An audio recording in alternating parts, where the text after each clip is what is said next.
Hello, I'm Bob Smeerfak, but not really. This series is designed for theological seminary students with approaching exams who have not had time to read the Bible, and for worshipers waiting for the transubstantiation to kick in while taking communion. Matthew chapter 16. Let's go. In this chapter, Jesus has just pulled into Magdala by boat. The Pharisees and Sadducees were there to roll out the unwelcome mat for him and requested some heaven-grade fireworks from him to prove he was all that. He got mad at them for talking out both sides of their face, because though they knew how to say red skies at night, sailors delight, red skies in morning, sailors take warning, meaning they could forecast the weather, they couldn't see what was going on in the world if it bit him in the ass. He told them a no-good group of marital cheaters is the kind of crowd who would ask for that kind of proof, and if they wanted proof, he once again referred them to the case of Jonah and his Mediterranean whale cruise. Then he split. At about that time, Jesus' main men rolled in, but they showed up without any food. The first thing out of Jesus' mouth was a food metaphor, telling them to steer clear of the yeast of the Pharisees and Sadducees, because yeast had a habit of taking over bread. But the disciples took it the wrong way and muttered, "Crap, he's mad at us because we forgot to bring sandwiches." But Jesus slammed their level of trust in him and asked, "Why are you obsessing about forgetting to bring sandwiches? Don't you get it yet?" He took a moment to remind them of the two gigantic magic buffets they had just conducted for a total of 9,000 people, not including women and children, and how many leftovers there were for people to munch on later. Then he laid into them for being dense, because they thought he was talking about food when he was really talking about the yeast of the Pharisees and Sadducees. Then it hit them. Jesus wasn't warning them about real yeast, but about the poisonous dogma of the Pharisees and Sadducees. So the fabulous Jesus boys kept their tour moving into the Caesarea Philippi area. After they got there, Jesus probed the guys on a couple of issues. He asked them what they'd heard about who people thought he was. They gave him a range of conjecture, including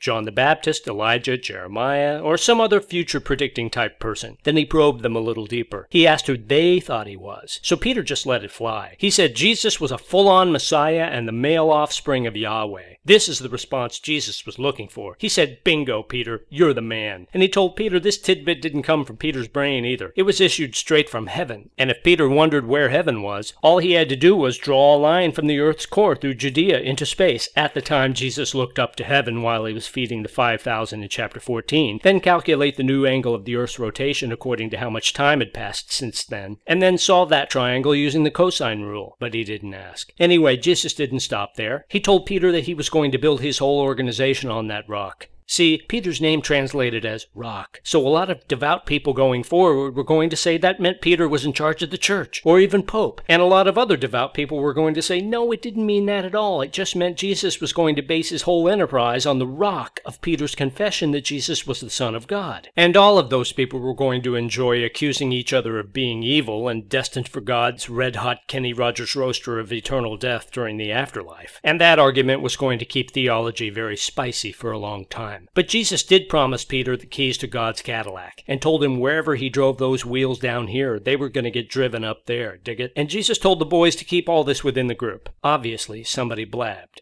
because here we are. Then Jesus started breaking down the big picture for his posse, the really big picture. This whole tour was going to end up in Jerusalem. He was going to become the whipping boy for all the prominent religious hoo-has, and he was even going to bite the big one. And then 72 hours later, he was going to be up and at it again. This didn't go over well with the rock, though. Peter called a private meeting and told Jesus there was no way any of that was going to go down. Then Jesus, who had just been so nice to Peter, did a 180 and said, "Out of my way, devil boy." He told Peter that really pissed him off, that Peter wasn't driving God's Cadillac now, but some earthly guy's Chevy Nova. Then Jesus gave the disciples a refresher on the cost of going full Xenu, like he'd explained in chapter 10. Want to follow him? Give up your individual identity. Pick up that weight and trudge wherever he goes. Try to take care of yourself, and that's it for you. Jump off a cliff on his account, and you're all good. Because how's it do you any good to win the Mega Millions if it costs you the very essence of what it is to be you? And how much earthly scratch would it take you to hand over your essence? What's your price? And he reminded them that the Son part of himself would be touching down in the style of the Father part of himself, along with a cadre of angels, and he'd be passing out goodies for everyone on a merit-based reward system. And he said, check out this action. Some of you guys will still be alive when you see me roll out my program. And he couldn't have meant some of them would live to see the end of the world, because none of them did. So he must have meant they'd live to see his church get started up on the day of Pentecost, which is what theologians have spent a lot of time getting folks to believe since. Next in this series, we'll move on to chapter 17. Spoiler alert, Jesus gets transfigured.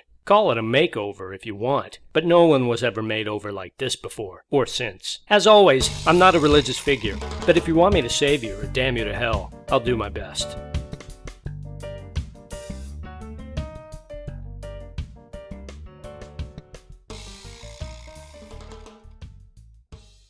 Bob Smeerfak, don't let that friendly, easygoing, happy-go-lucky demeanour fool you. He's a dick!